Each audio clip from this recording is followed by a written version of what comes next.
listening to Australia Overnight on Sydney's 2GB. The ADF have problems, it seems, getting young people who want to join up the forces, whatever they are. Now, there's various aspects to that, but I want to discuss it now with One Nation Centre for Queensland, Malcolm Roberts. Malcolm, good morning. Thank you for doing this. Good morning, Mike. Thank you for having me. Now, one of the issues, it would seem, is that the idea of joining up the forces has been lumped into one, whereas experience shows with other countries, including our own, that it would be better to build on the traditions that the Navy has, the Air Force has, the military have. What do you think? I agree with you. The Australian military, all the forces, the Navy, Air Force and Army, have a fantastic record, each of them. And I learned from a couple of very senior officers some time ago that the key to the Australian Armed Forces, each of the three departments separately, the key to each one of them is mateship and Australian values. And that's really important, and the sense of tradition that comes with that. When you have that sense of tradition and the culture being reinforced, especially by leadership at the top, then you have that culture propagating itself, and people want to come in. Now, Mike, there is another problem. In addition to not being able to attract younger people, they're losing a lot of older people. And the key is morale. The morale is low. And why is the morale low? Because we're focusing on too much of this diversity, equity, inclusivity nonsense. And people can see that not everyone's equal, but you've got to have some basic skills before you can get onto the front line. And the key to the Australian mateship is that everyone has a fine training standard.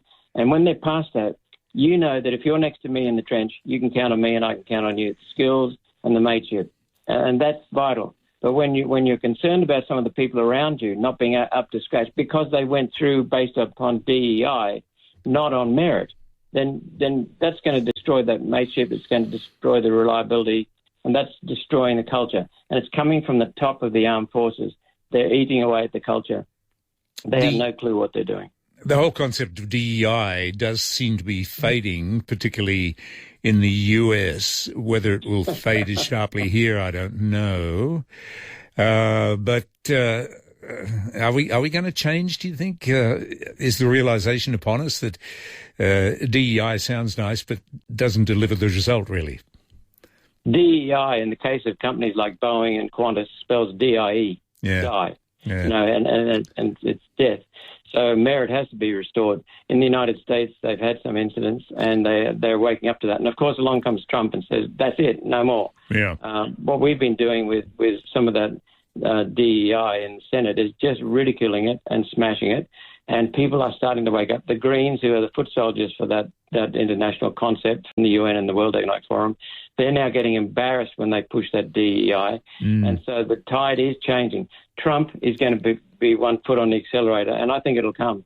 The same with so many other things in society. Trump has said it's okay to say that wind turbines are terrible. It's okay to say that climate change is rubbish. It's okay to say so many things now that were only a few of us have spoken up about. Yes, indeed. We were discussing the other day why it is that the ADF is having trouble recruiting, and one of the elements that came into that discussion were patriotism. Is it lacking? Somebody told me yesterday that the Gen Zs don't support the indicators of patriotism, for example, Australia Day, Anzac Day.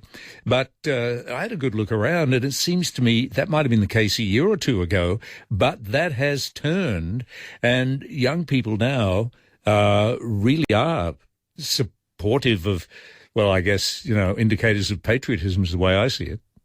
I think you're spot on, Mike. There are two things that are fundamentally the foundations for organisation of human societies, human civilizations, and that's the nation-state and the family. The United Nations, as some of their senior people have admitted that they're on a move to a long, decades-long move to put in place of one unelected socialist global governance. They want to destroy nation states. You can see it in immigration policies they're pushing. You can see it in some of the other policies they're pushing, their economic policies. And we don't have any responsibility to comply with the UN. We should be sticking with standing up for Australia and sticking up with standing for families. We talked a minute ago about the DEI. That is about breaking up families. The UN has admitted that.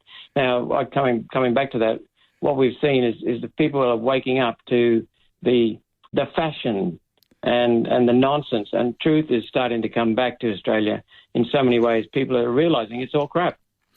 Just on the business of how young people feel about the country, I think you make a good point when you say one of the reasons why young people might want to join one of the forces is because they want purpose in their life. And you can see that even with a lot of people that I think are misguided with the causes they pursue. They do that because they want some purpose in their life, don't they? Yes, everyone wants purpose in our lives. The most switched on age and group, in my opinion, from my experience, is the adolescent male. They are really switched on. If you the delinquents we see in most of our cities, and I mean all of our cities in Queensland, provincial cities, including Brisbane, the crime that we see being committed by young people, and across the races and across the demographics. It's not a racial thing. It's not an income thing. It's not whether you come from a rich family or a poor family. It's a lack of meaning, lack of purpose. I mean, young children, they really are children, young men, when they're told that the world is going to end in 5 years because of global boiling and so many other things, and COVID's going to destroy you, all of this nonsense, that what's to live for? What's the purpose? So they go out and have a bit of what they call fun. But what we've seen time and time again, the success rate of helping these people to find some meaning, find some purpose in life is phenomenal. And once they find that meaning, find that purpose, then it really changes their lives and brings them back into society as contributors and caring.